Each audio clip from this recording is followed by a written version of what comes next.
Om Bhurbhuvah Suvah Tat Savituru Varenyam Bhargo Devasya Dhimahi Dhiyo Yona Prachodayam. Om Shanti Shanti Shanti. Om Shri Sairam. Oferecemos nossas mais humildes reverências aos divinos pés de lótus de Bhagavan de Satya Sai Baba. Então a gente vai começar o capítulo 4, o quarto discurso desse livro Bhagavad Gita, Divinos Discursos de Bhagavan Shri Satya Sai Baba. Esse capítulo tem esse título aqui: A rendição a Deus redime todos os sofrimentos. Eu vou ler 2 vezes e a gente comenta.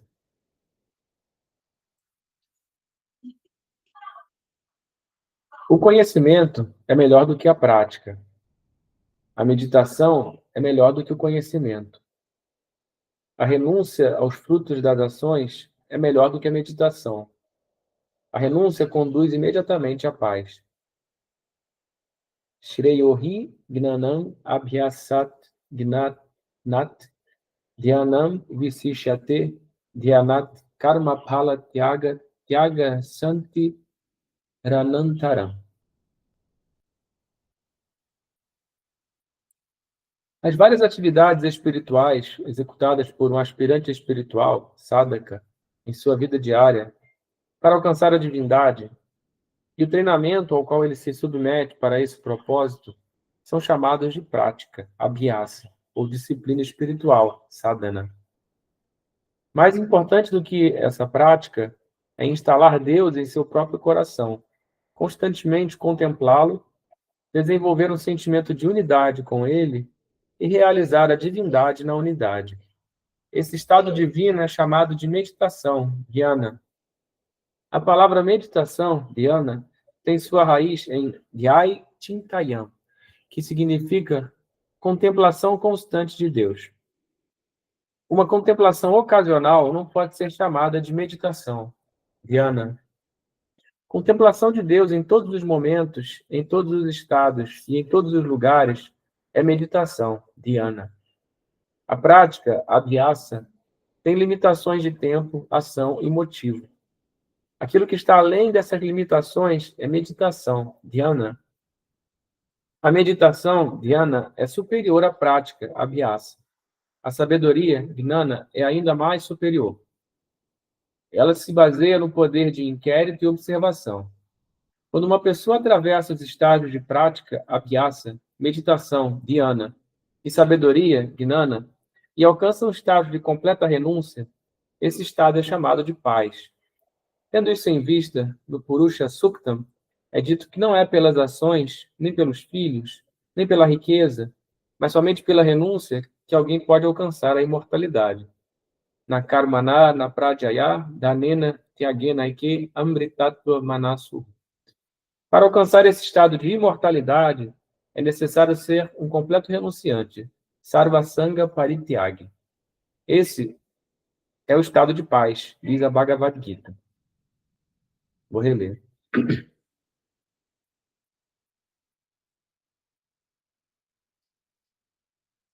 Lembrando que a minha pronúncia dos termos em sânscrito é horrível, então não é para ser tomado como referência, tá? Só estou tentando ler do jeito que está escrito. Sairana. O conhecimento é melhor do que a prática.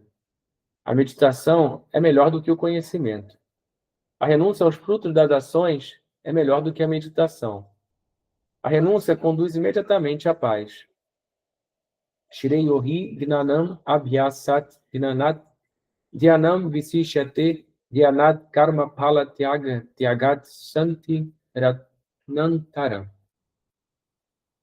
As várias atividades espirituais executadas por um aspirante espiritual, sadhaka, em sua vida diária, para alcançar a divindade, e o treinamento ao qual ele se submete para esse propósito, são chamados de prática, abhyasa, ou disciplina espiritual, sadhana. Mais importante do que essa prática é instalar Deus em seu próprio coração, constantemente contemplá-lo, desenvolver um sentimento de unidade com Ele e realizar a divindade na unidade. Esse estado divino é chamado de meditação, dhyana. A palavra meditação, dhyana, tem sua raiz em dhyai chintayan, que significa contemplação constante de Deus. Uma contemplação ocasional não pode ser chamada de meditação, dhyana. Contemplação de Deus em todos os momentos, em todos os estados e em todos os lugares é meditação, dhyana. A prática, abhyasa, tem limitações de tempo, ação e motivo. Aquilo que está além dessas limitações é meditação, dhyana. A meditação, dhyana, é superior à prática, abhyasa. A sabedoria, gnana, é ainda mais superior. Ela se baseia no poder de inquérito e observação. Quando uma pessoa atravessa os estágios de prática, abhyasa, meditação, dhyana e sabedoria, gnana, e alcança um estado de completa renúncia, esse estado é chamado de paz. Tendo isso em vista, no Purusha Sukta, é dito que não é pelas ações, nem pelos filhos, nem pela riqueza, mas somente pela renúncia que alguém pode alcançar a imortalidade. Na karmana, na pradyaya, dhanena, tyagena iki amritatva manasuhu. Para alcançar esse estado de imortalidade, é necessário ser um completo renunciante, sarvasanga parityagi. Esse é o estado de paz, diz a Bhagavad Gita. Sairá.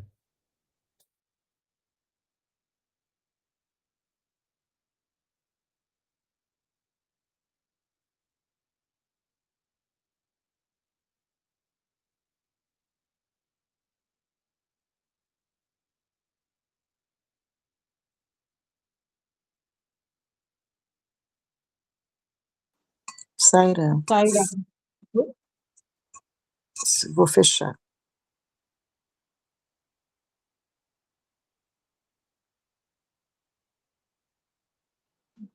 Sairá.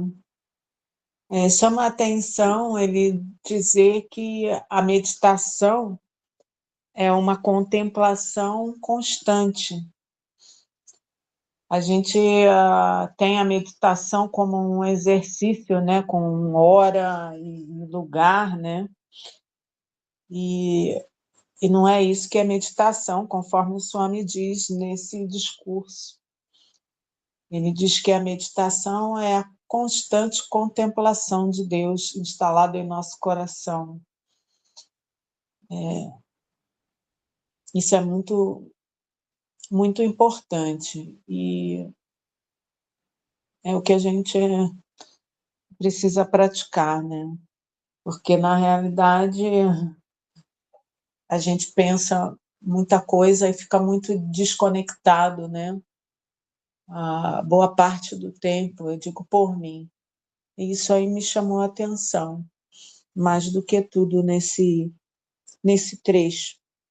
Ele também coloca a renúncia como o estado para alcançar a renúncia necessária para alcançar a imortalidade.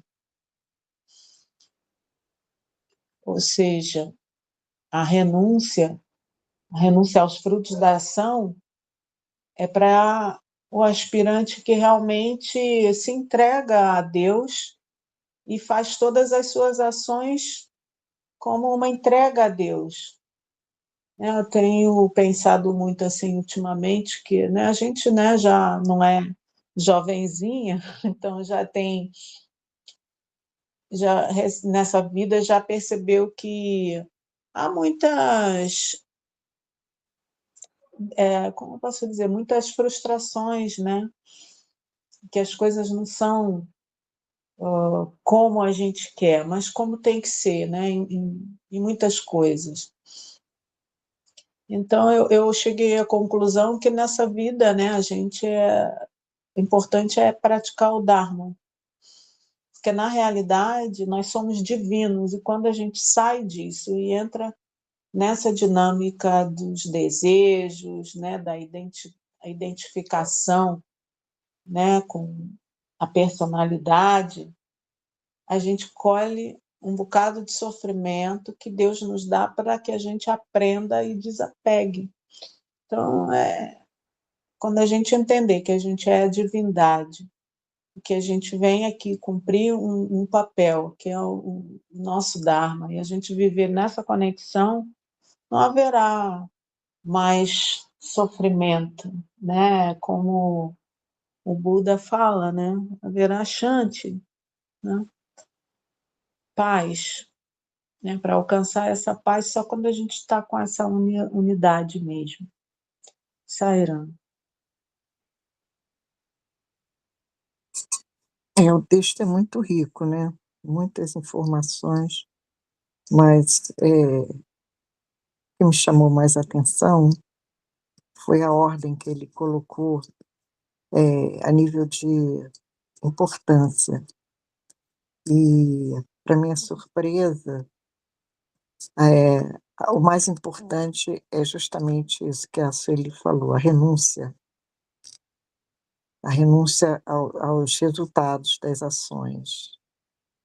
Eu acho que quando o ser humano ele está nesse estágio, ele já está no estágio bastante elevado, já transcendeu tudo, a devoção, as práticas espirituais, ele é a própria mensagem. E aparentemente a gente pode raciocinar como uma prática ou como resultado fácil ou possível, né, para nós humanos. Mas é aí que a gente se engana, porque a gente se identifica com qualquer coisa, né? Parece mosca de padaria, né? Qualquer coisa a gente se identifica. Uma ideia, um conceito, uma prática, um sentimento, e a gente fica, que nem a nossa mente é igual mente de mona, né, mente de macaco. Agora, de qualquer maneira, uma coisa importante que Sai Baba fala, não nesse texto, mas que as práticas espirituais, elas só são importantes para nos levar a esse resultado. E aí a gente pensa na nossa vida, né, pessoas que a gente conhece, que são assim, né, que são pessoas muito boas, que não se preocupam com o resultado, estão sempre querendo fazer o bem, pessoas às vezes que não têm nem muito conhecimento, mas têm sabedoria, né? E, segundo Sai Baba, a sabedoria também estaria num nível elevado. Então é isso, muito bonito esse texto, Sairam.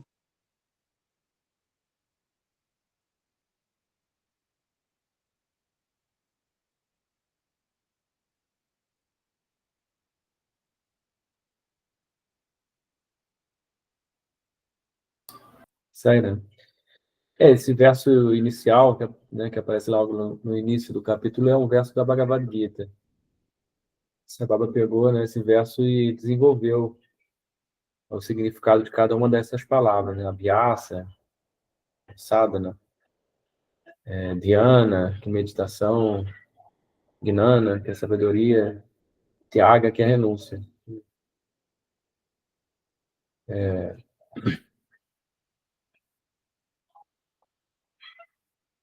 Realmente, sem a explicação do Sai Baba, fica difícil de entender, né?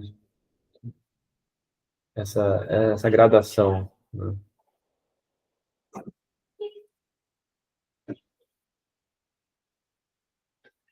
E é difícil de saber também o que a gente faz então, né? A gente começa lá do início e vai percorrendo esse caminho, ou a gente já vai direto para o final, né? Então, acredito que ao longo do capítulo ele vai esclarecer melhor essa questão. Sairá.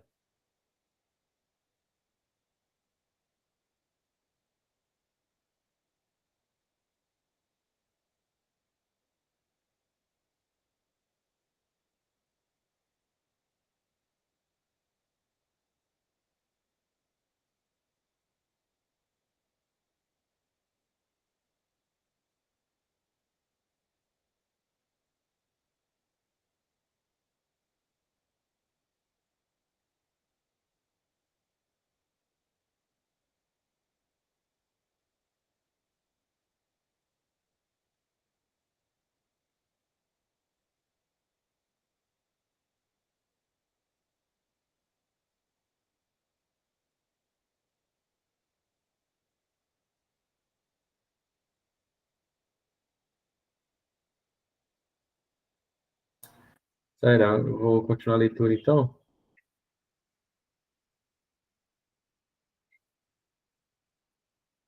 Existem 3 etapas para alcançar esse estado. Para alcançar um estágio supremo na humanidade, é preciso definir uma meta diante de si. A jornada do homem começa no campo espiritual com a investigação, Jnana. Do estágio de investigação, Jnana, ele alcança o estágio de disciplina espiritual, Sadhana. A partir daí, ele prossegue para alcançar sua meta de realização, Arodha. Para compreender esse princípio, podemos classificar o primeiro estágio, o estágio de investigação, Jnana, como um estágio de estudante, Vidyarthi. No processo de aprendizagem, essa é uma etapa primária, onde se tem uma visão geral do assunto. Um estudante, Jignasso, gostaria de investigar e reunir fatos concernentes à natureza, aos mistérios e às qualidades latentes da divindade, e tentar se lembrar desses fatos até certo ponto. O objetivo desse processo é compreender a declaração: aquilo tu és, Tat Twam Asi. Nessa declaração existem 3 palavras: aquilo, Tat, tu, Twam e és, Asi. O processo aqui consiste em reconhecer esses dois, a saber, aquilo, Tat, tu, Twam, e então realizar a unidade entre eles. Aquilo tu és, Tat, Twam Asi. Vou reler. Existem 3 etapas para alcançar esse estado. Para alcançar um estágio supremo na humanidade, é preciso definir uma meta diante de si. A jornada do homem começa no campo espiritual com a investigação, Jnana. Do estágio de investigação, Jnana, ele alcança o estágio de disciplina espiritual, Sadhana. A partir daí, ele prossegue para alcançar sua meta de realização, Arodha. Para compreender esse princípio, podemos classificar o primeiro estágio, o estágio de investigação, Jnana, como um estágio de estudante, Vidyarthi. No processo de aprendizagem, essa é uma etapa primária, onde se tem uma visão geral do assunto. Um estudante, Jignasso, gostaria de investigar e reunir fatos concernentes à natureza, aos mistérios e às qualidades latentes da divindade, e tentar se lembrar desses fatos até certo ponto. O objetivo desse processo é compreender a declaração aquilo tu és, Tat Twam Asi. Nessa declaração existem 3 palavras: aquilo, Tat, tu, Twam e és, Asi. O processo aqui consiste em reconhecer esses dois, a saber, aquilo, Tat, e tu, Twam, e então realizar a unidade entre eles. Aquilo tu és, Tat, Twam Asi. Sairá.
Saira, se ninguém quiser comentar, eu posso continuar a leitura.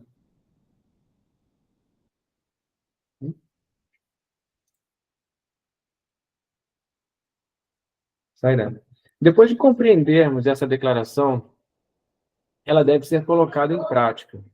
Esse estágio de prática espiritual, sadhana, pode ser comparado ao emprego.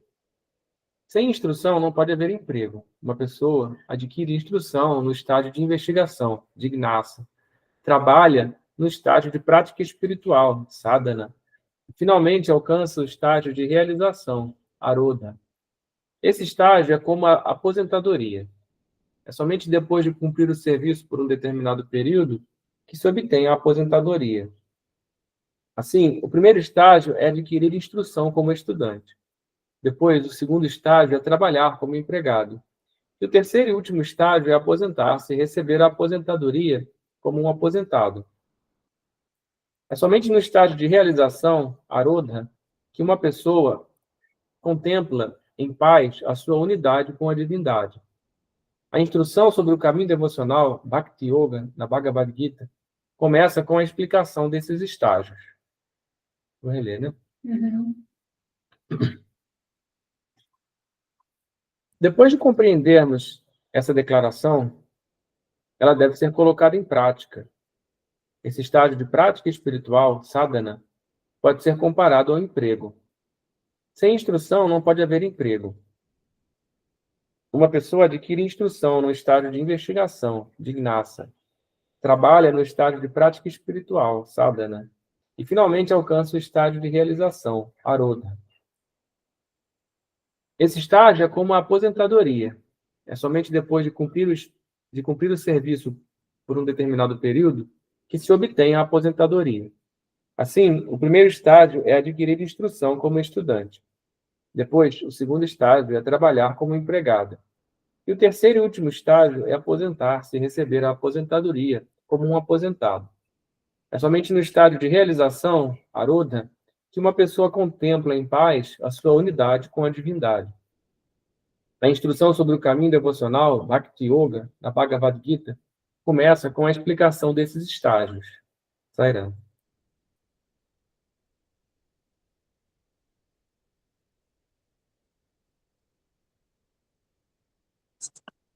Muito interessante, né, como o Sai Baba nos ensina, citando um exemplo tão fácil, né, de entender, né? E ele diz que o momento mais importante, eu não entendi direito, é o momento que a gente está estudando, né? Está se preparando para realizar o serviço, a profissão. Esse é o estágio mais importante, né, que ele falou. É verdade, esse momento onde a gente começa a estudar, é a hora que a gente adquire mais conhecimento e tem mais experiência. É uma pena, né, que com o advento da internet a gente lê menos e busca mais informações imediatas, né? E acho que com isso a gente perde um pouco a profundidade do conhecimento. Eu acho que a leitura, resgatar a leitura é um momento, é uma fase importante para o nosso crescimento. E você vê que antigamente esse conhecimento era passado pelo guru. Então era mais sofisticado e mais lento ainda, né. Imagina o guru conhecendo cada devoto, você no ashram, né, com uma idade adolescente no ashram e podendo conversar e falar diretamente com o guru e ter a instrução e ser corrigido pelo guru. A gente, de certa forma, ainda experimentou isso, porque a gente conheceu o guru, né, e recebeu os discursos, as instruções e muitas vezes recebemos broncas também. Eu vi Sai Baba dar bronca em devotos, enfim, mas a gente também recebe essas broncas não diretamente de Sai Baba, mas indiretamente, né? Na verdade, todos são nossos mestres, né? Nossa grande família espiritual, nossa família biológica, a gente está sempre recebendo essas instruções. Mas essa fase, eu acho que é a fase mais importante, né? Depois tem a fase da prática, onde existe muito sofrimento. Uma vez entrevistando um devoto da Argentina, ele falou que ele pensou em sair muitas vezes, né, da organização SAI, e aí falando da organização SAI como a família SAI, né? Mas ele pensou apesar das dores, muitas dores, né? E ele fala, porque dói muito, né? Ele repetia essa frase, né? Duele mucho, entendeu? Mas é a forma como o Sai Baba nos ensina. Essa é a fase da prática, né? Do serviço, da caridade. É a prática mesmo. Depois da gente adquirir conhecimento, a gente tem essa prática. E vai doer enquanto a gente não estiver agindo corretamente. Obviamente, dá vontade de desistir, né? É muito melhor você ver uma série romântica, né? Ou ler um livro romântico, escutar uma música, do que você estar lá num sadhana. E sadhana que eu digo é estar com os devotos, em práticas, né? Em práticas de serviço, em práticas de canto, em práticas de estudo, né? Então, o Sai Baba é um professor, mas ao mesmo tempo que ele é um professor, ele é tão doce como uma mãe, né? Que ensina, nós que somos pais, a gente repete, até hoje. Meu filho já é um homem e eu repito as mesmas coisas. E Sai Baba é assim, ele repete as mesmas coisas, com a esperança de que a gente tenha um insight, né? Que a gente desperte. Mas o amor dele é cada vez maior, assim como o nosso amor pelos nossos filhos é cada vez maior. Não depende disso, né? Não depende do retorno deles, da obediência deles. E eu acho que sobre isso que Sai Baba está falando. Existem várias formas da gente realizar Deus, né? A maternidade é uma delas. E Sai Baba é essa mãe para a gente, né? Nos ensinando o tempo todo. E eu acho que nós somos, independente de ser mãe mesmo, né? Independente de realizar a maternidade, nós somos essa mãe também, né? Tanto é que o que aconteceu no Rio de Janeiro agora trouxe muita dor, né? A dor de uma mãe. A gente pensar, né, como uma mãe está quando ela perde um filho, independente se esse filho errou ou não, porque afinal todos nós erramos, né? Quem julga é Deus. Então essa dor materna, né, é uma dor muito grande. E essa dor, talvez Sai Baba sinta essa dor, né? Eu acho que ele sente essa dor. Ele não é só Ananda, né? Ele sente essa dor também, sabe? Quando nós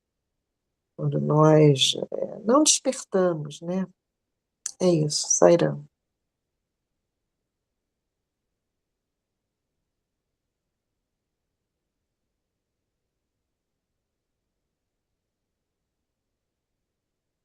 Sairá.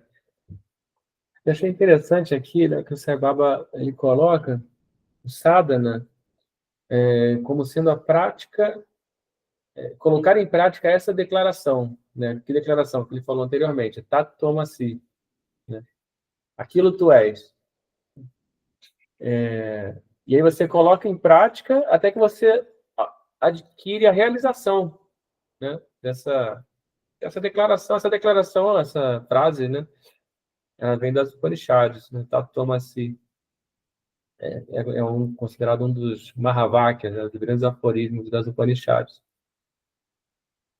E essa frase é o resultado de uma grande realização que os rishis tiveram, né? Que transmitiram, sim.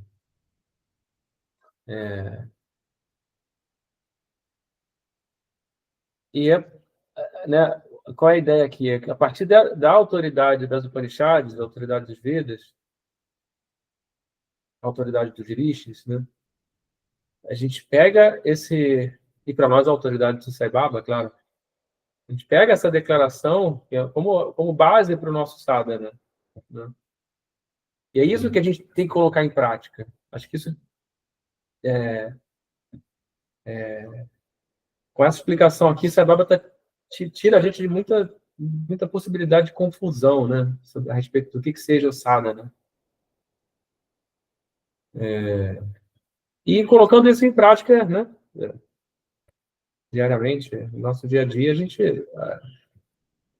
a ideia é a gente alcançar essa realização, né? Esse é o jogo que a gente está jogando, né? Sadhana claramente está dando aqui o roteiro do jogo, né? Sairan.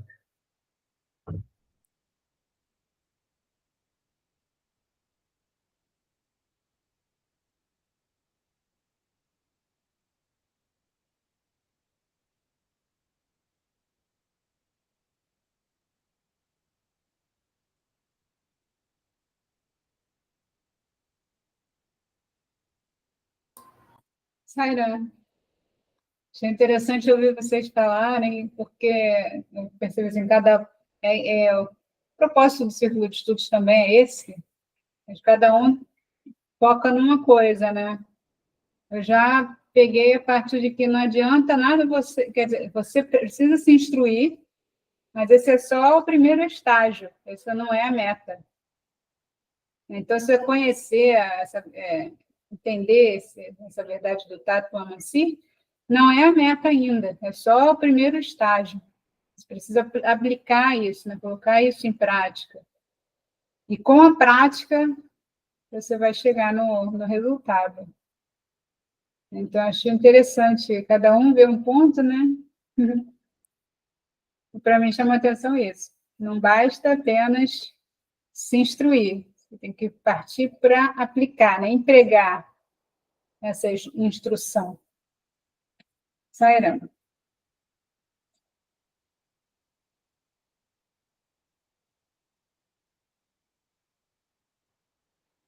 Sairam. Eu também vejo que ele coloca de maneira muito clara, né, o caminho da realização espiritual. O primeiro estágio é o estágio de estudante, onde você reúne as informações sobre Deus, né, o conhecimento sobre Deus, né, a partir dessa máxima, né, Tatvamasi, ele explica que, né, você reúne o conhecimento sobre Deus, né, que está nas várias escrituras e que contém essa máxima. Só que só o conhecimento, né, como a Carol falou, ele não te dá o resultado final, né? Aí você precisa aplicar, né, o estágio, como ele fala, do emprego, né? É interessante porque né, o sadhana é como o emprego. Interessante porque na nossa vida, essa fase, né, do emprego até a aposentadoria é a mais longa, né? Pelo menos na nossa sociedade, né? 30 anos. E então aí você tem que trabalhar mesmo a diário para experimentar essas realidades, essa realidade espiritual, né? Essa máxima e tudo, experimentar Deus, né? tem que colocar tudo isso em prática no seu dia a dia. E aí vem a aposentadoria como certa, né? Que é a realização, né? Viver essa unidade, né? Com a divindade, né? A paz dessa realização, dessa união com Deus. Coloca de maneira muito clara, dá um caminho claro para nós, não deixa dúvida do que a gente precisa fazer. Sairam.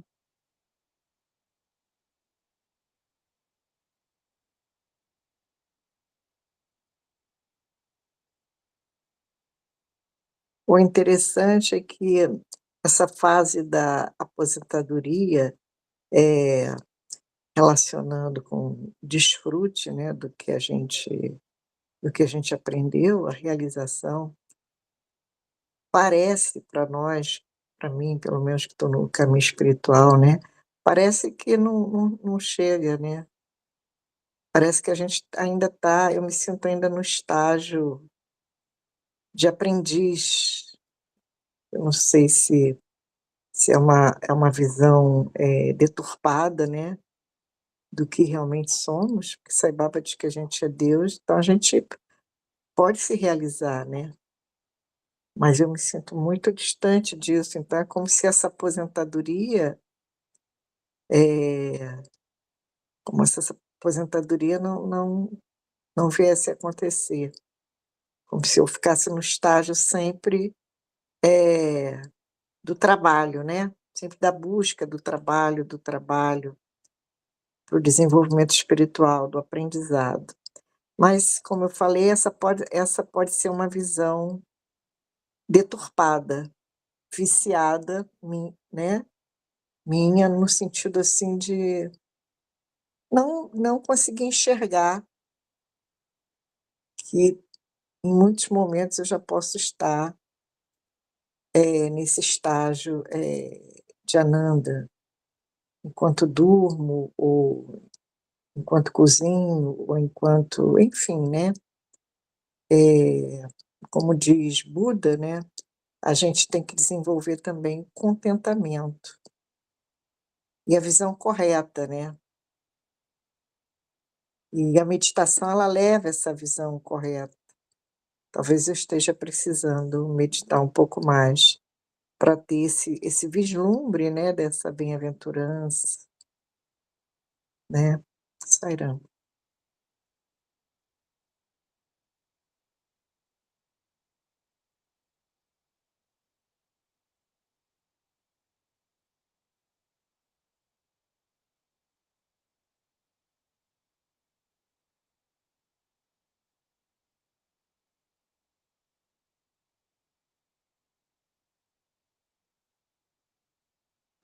Sairam.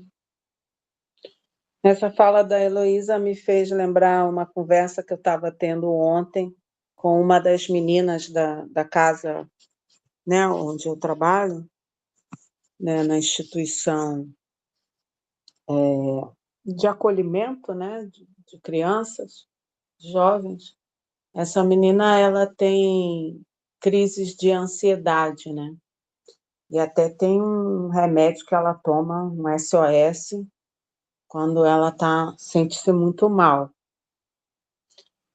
E aí eu estava conversando com ela, mas não sei bem, mas sei que eu falei assim, ela me perguntou se eu não sofria de ansiedade. Eu falei assim, sim, eu acho que todo mundo sofre um pouco, mas eu me preocupo com o meu dia a dia, né? E eu não sou responsável pela minha vida, eu entrego a um poder superior. É ele que tem que se preocupar com as coisas, não sou eu. Se eu for me preocupar, eu não dou conta. Falando assim, né, com a adolescente, né? Mas me lembrei agora, né, a gente falando isso. Então, eu acho que a gente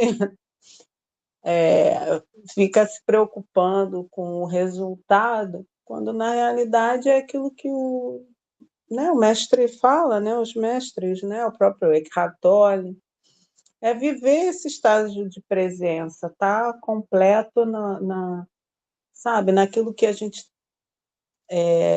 vai fazer, está fazendo na realidade, né? Está entregue aquilo, aquela concentração ali no seu momento, e não está preocupado quando que vai chegar essa realização, se chega, se não, sabe? Não pode estar concentrado nos frutos das ações, né? No futuro, no vou realizar ou não. Está inteiro no momento. Eu acho que a nossa prática é essa. Tá presente o mais que a gente puder e não se preocupar com o amanhã. Sairão.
Sério.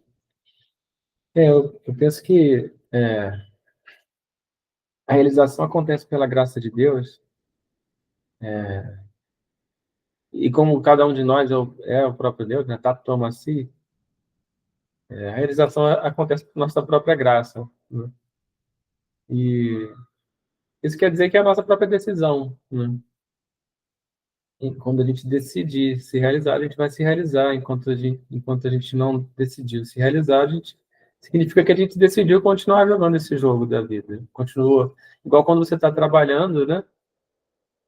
E você ainda não decidiu se aposentar. Quando você decide se aposentar, você se aposenta.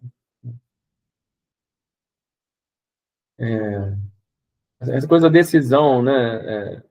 Remete à questão do livre-arbítrio e tudo.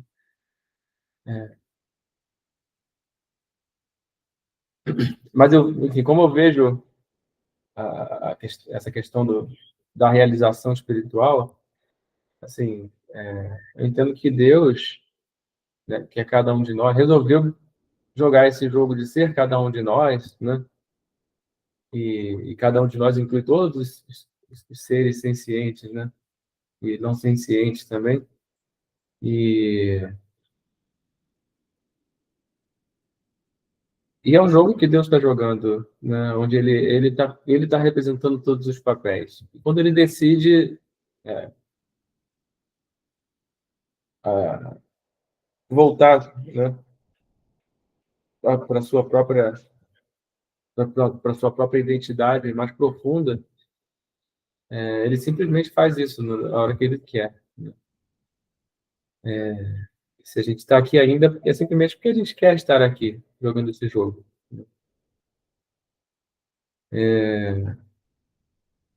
A respeito da questão do livre-arbítrio, o Sai Baba tem um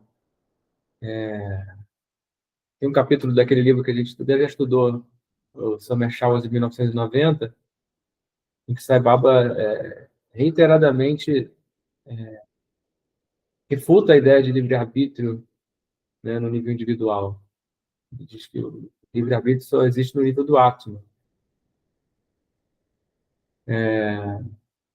Então, só a divindade mesmo é que tem o poder de decisão. É por isso que dito que a realização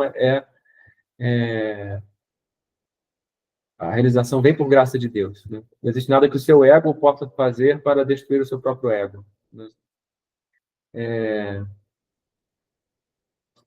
Mas, curiosamente, essa semana que passou, eu li um argumento interessante a esse respeito, né?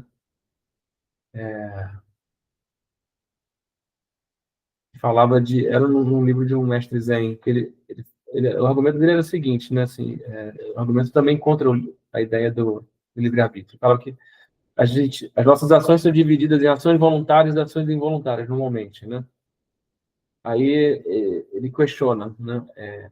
Qual a diferença entre uma ação voluntária e uma ação involuntária? A resposta que vem é que a ação voluntária é uma ação que você decide fazer. Aí ele pergunta: a sua decisão de fazer, ela é voluntária ou involuntária? Se você disser que ela é voluntária, significa que você precisa decidir. E aí a decisão anterior é voluntária ou involuntária? Se for voluntária, você precisa decidir. E aí você acaba indo numa regressão infinita, né? Então, necessariamente, em algum momento, precisa haver algum elemento involuntário que produz todo o resto, né? E a conclusão que ele chega é que não existe livre-arbítrio, né? Não existe decisão voluntária nenhuma.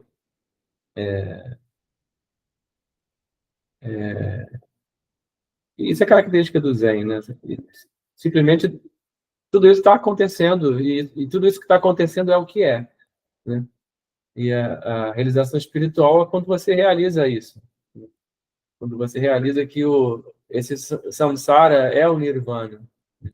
Não tem separação, não tem dualidade entre uma coisa e outra. A, a realização, na verdade, é a realização, é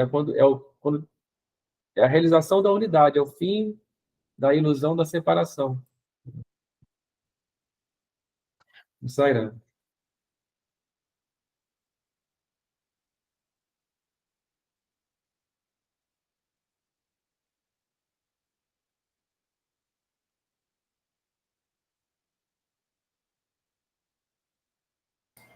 Saira, isso aí que o Rubens falou, né? Me fez pensar o seguinte, que a gente tem essa questão do livre-arbítrio, né? Para mim, às vezes é complicado de entender. Assim, você não tem, você não tem, né? Mas me veio aqui, posso estar viajando, claro, Baba diz para a gente que nós iremos nos iluminar, que isso é inevitável. Então, todo o nosso caminho, né, está contido nisso, talvez nisso que ele colocou aí, aprender, praticar, né, e realizar, atingir essa realização. Então, nesse sentido, não importa se eu tive 10 encarnações para isso, eu tive 1000 encarnações para isso, porque isso daí é nossa percepção temporal, né? A gente acha que você fez aquilo por livre-arbítrio e acabou atrasando a sua evolução, ou você fez aquilo por livre-arbítrio e acelerou a sua evolução. Mas, na verdade, isso é só uma percepção temporal, e que nós chamamos aqui de que a gente conseguiu acelerar ou retardar por livre-arbítrio.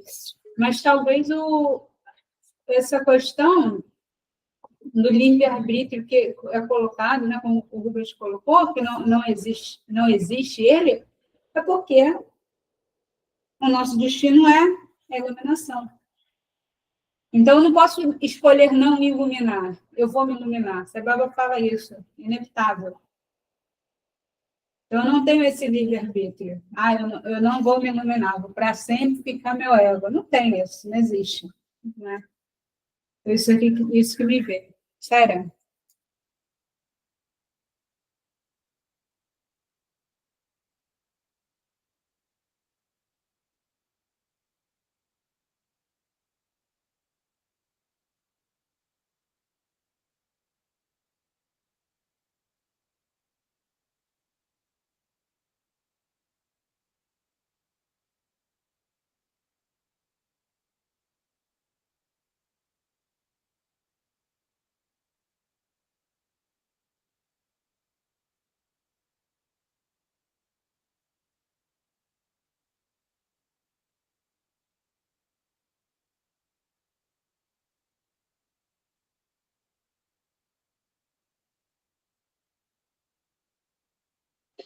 Sairão, tem um mestre, né, o Ramesh Balsekar, que ele diz que Deus ama muito a sua criação para nos dar livre-arbítrio, para que a gente possa ter livre-arbítrio.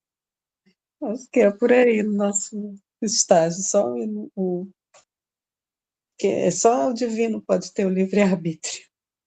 Sairão.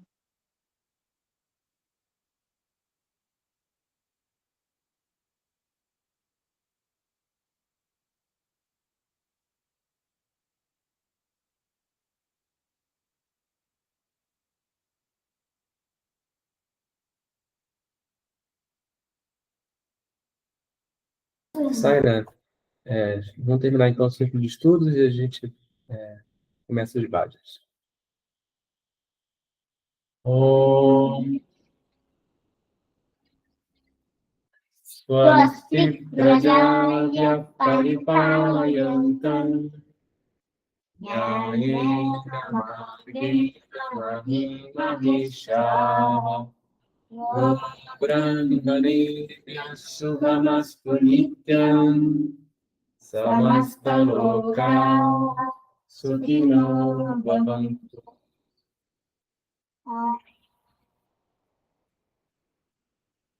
Shanti, Shanti, Shanti.